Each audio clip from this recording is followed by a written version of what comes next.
Hello and welcome to another gameplay commentary video for GiantSlayerTV. Today I'll be watching a game from the perspective of Faye on patch 12.5. This game was played the day of the patch and is in the Diamond Master MMR bracket. A lot of changes in the patch. The goals Faye has on patch day are to test out various changes. Most of her games were aimed towards trying out Renata or Ahri, as both of them utilize blue buff effectively. In this game, we'll see Faye aim for that goal, but end up pivoting into VIP Draven with Clockwork. The key notes of this game are testing out patch changes, using positioning to top 4, and making a few mistakes with items and leveling to 9 too early. With that, let's go ahead and get started. Before we begin, please don't forget to click the links in our description. Give your support to everyone who helped make this video happen. We host many TFT tournaments with plenty of exciting content to come. Be sure to also follow our GiantSlayerTV social media pages. Alright, let's get back to the video. As always, we're going to begin with the opening carousel. With the new patch comes potentially new item priority. It's important to keep in mind any nerfs to items or buffs, such as the nerf to Bramble Vest. While the Bramble Vest only reduces critical damage by 75% instead of 100, it does raise the value of boards utilizing assassins or items like Infinity Edge. Just something to keep in mind at the start of any patch. For this game in particular, as stated in the intro, Faye's goal is to look for either Renata or Ahri. That means Tyr is high on her priority list, but unfortunately that doesn't pan out, and instead she ends up with a belt. Not exactly an ideal opener, but a belt can be used defensively with Warmogs or Redemption, and is useful for Morellonomicon to give to Renata later on in the game. Continuing through stage 1, let's briefly circle back to Faye's game plan. The reason she's looking to play Renata is because she was nerfed once again in 12.5 after already being nerfed in 12.4b. But Renata remained on top of the meta despite those nerfs, so the goal for Faye is to see if the additional nerfs had any effect. Similarly, Ahri was buffed in the patch, so Faye can either test Renata or Ahri simply by having a blue buff. While the potential users are Corki, Lucian, and Brand, though, those aren't fully on her radar due to being mostly reroll focused boards. Not every game needs to have an exact goal in mind, but especially at the start of a patch, it's a great idea to have a plan because it will help in figuring out the meta faster. Watching streams and looking up match histories of high-ranked players is another way to gain info on a new patch meta as well. With the pre-game talk out of the way, we can get into the first major decision of the game, the one for Augment. There's been a lot of hubbub about augments in the mid-set, but in general, the goal is the same as always. Look for something that assists your board early, either by strengthening the power of your board or playing more economically focused. Faye's options are all combat-focused, though Blue Battery is slightly more utility-centric. Both Disintegrator and Electrocharge were nerfed in the patch, so this is a good time to test their effectiveness. Disintegrator is generally less useful this early in the game unless you're already using a fast-attacking AD carry such as Ezreal. In this case, the best option is going to be Electrocharge for Faye, which also lets her test out how much weaker it is post-nerfs. And as always, scout the other players' augments when you have the chance to. With Stage 1 having concluded, Faye's board is now 3 Yordles with a Kassadin 2. Yordles are generally risky if your goal is to win streaks since they are often weaker than other openers. In this case, Gnar does add a decent amount of extra damage, and Kassadin 2 is quite tanky. Mix those together with Electrocharge, and Faye has a decent opening board.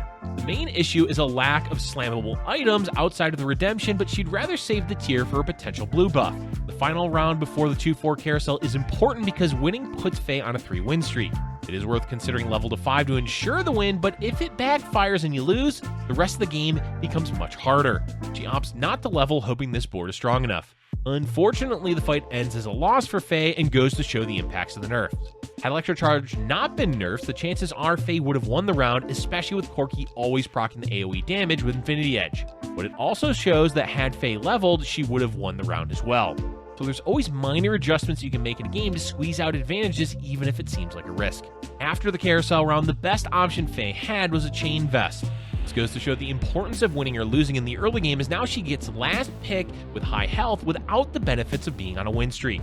Optimization at this stage of the game is where players can make huge improvements on their gameplay, as efficient early games are almost always the best way to a stable mid and late game.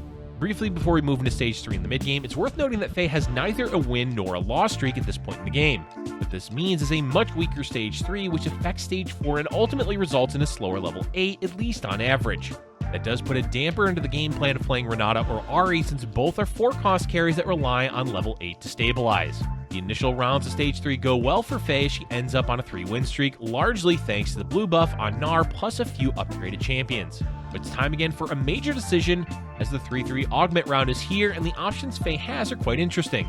Right away, Electro Charge 2 can be ignored, as doubling down on the same augment is often ineffective. X-Tech Crest has merits after the buffs the trait received, but it's not part of Faye's plan. It leaves the only option, the recently buffed 4-Score, that provides 4 random 4-cost champions. 4-Score is a gamble since it's random champions, and as we see when Faye picks it, none of the units she was looking for appeared. Generally, you can treat this as a mostly economy-focused augment, though it does have the possibility to high-roll what you need. Econ augments in 3-3 are generally frowned upon, but Faye already had a combat augment, and the other 2 options weren't better than 4-Score. Luckily, she does have synergies with the champion's 4-Score drop, giving her an overall more cohesive board. The rest of Stage 3 was uneventful, other than Faye being able to hit level 7 on Wolves. Stage 4 is ideally where she wants to find either Renata or Ahri, and with 72 gold to spend, it's certainly possible. But as she's rolling, Draven appears. Not only does Draven appear multiple times, VIP Draven shows up as well, which gives her a fast Draven 2 with the VIP bonus. We'll be honest, this is a high roll, but considering the items Faye has, it's a difficult decision. Yes, objectively, taking a Draven 2 is the correct decision, but with the state of her board and the items, it may not be worth the investment. That said, Faye does decide to pivot into Draven and manages to barely get him on board, along with 2 other Debonaires before cleaning up the rest of her bench. We see that Faye was able to win the round and has over 50 gold to boot. Definitely a good spot to be in, but Draven has only 1 item and no challenger buff, meaning his attack speed is dog. We'll see this issue continuing to plague Faye for a while, as well as the lack of overall damage in her comp. Despite having VIP Draven 2 and a 4 win streak, it's clear that this board has some issues as we see Faye lose the round. Draven is a tricky carry to use effectively, as he needs a mixture of utility and damage. Generally, utility comes from attack speed focused items like Rageblade and his challenger trait, but Faye currently has neither. Additionally, the rest of her composition is lacking in damage, though she has decent frontline items. These are issues over committing to pivot when the items you have don't fully support it, but the decision to play Draven was ultimately the correct one given her high health and strong econ. We see here that Faye is in a position to once again pivot, this time into her original plan of Ahri. With a blue buff and a rod on the bench, it is possible, especially with both Braum and Morgana on the board. That said, it is a risk to do, and ultimately, it's neither correct nor wrong to pivot here. The importance here is making a decision, as oftentimes players end up stunning themselves with indecision. Make the decision and decide later on whether it was correct or not, but in the moment, try not to hesitate. And we see Faye opt to stick with Draven, even though the items she has for him are lackluster. It's the final augment round, and oh boy, it's a spicy one as we have prismatic augments this time around. Port Dog has smiled upon her this day, considering Backfoot provides a valuable resource she's currently lacking, attack speed. While Golden Ticket and high-end shopping have their uses, but neither directly helps her board right now, and having good economy means she doesn't really need assistance with rolling. Still, it's good to take your time with augments by weighing the pros and cons and also scouting other players. At the end of the day, the decision is of course Backfoot, as it directly benefits Draven the most. Raptors end up dropping a bow and chain vest, which presents Faye with a tough choice. Rageblade is quite good on Draven, but with Challenger, Clockwork, and Backfoot, does she really need more attack speed on Draven? But alternatively, Giant Slayer is the only other item to make, and then she'd be stuck with a late game locket unless she uses the Reforger. The correct decision is to slam Giant Slayer and reforge either the chain vest or make the locket and reforge that. The reason is exactly what we said. Draven has enough attack speed, and Faye currently lacks damage. Reforging is a risk, but a late game locket is borderline useless besides the base stats it provides, and if you have a Reforger, why not use it? The decision to make Rageblade an Edge of Night makes sense, but it is the wrong one and ends up having ramifications for the rest of the game, as the main issue Faye runs into is a lack of damage. Don't worry too much about making mistakes in TFT. Everyone makes them, and they provide great learning experiences. Another mistake happens here when Faye decides to level up to 9. Going to 9 is not inherently wrong if you have the economy to do so, but for her board specifically, rolling a few rounds to hit upgrades would have been a better use of that gold. We see here what happens often when hitting level 9, a large gold investment where nothing substantial is found. Try to always weigh the decision of leveling based on what your board state is and what you stand to gain from leveling. In this case, Faye was on a 4 loss streak, and not much at level 9 would help change that immediately. Instead, roll for upgrades, stabilize, then go 9. We've now identified the 2 key issues of this game, which we'll talk about again after the game finishes. The rest of Stage 5 doesn't matter until the deciding match of the game on 5-6. At this stage, Faye has lost the bulk of her health and has 1 life left. If she plays against the top player, she'll lose, so instead she focuses on positioning against a player with less health than her. It's a tough board with a 3-star Tryndamere, but clever positioning means Draven is going to smack away at the Tryndamere the whole time. With infinite range, the only way Draven changes targets is if aggro drops for specific reasons like Edge of Night.